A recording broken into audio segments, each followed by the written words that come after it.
You ask Tiger to solve.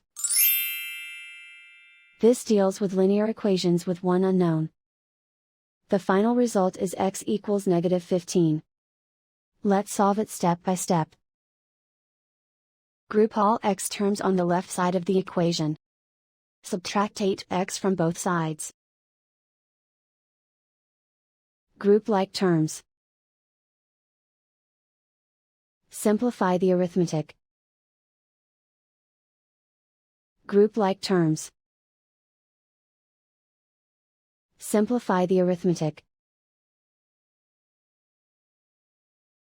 Group all constants on the right side of the equation. Subtract 15 from both sides. Simplify the arithmetic.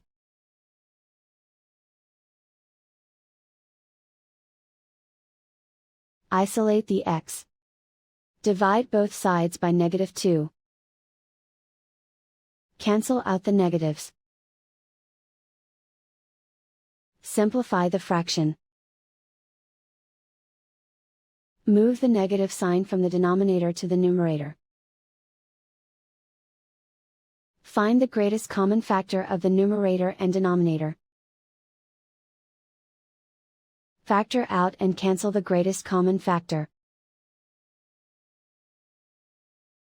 And so the final result is x equals -15.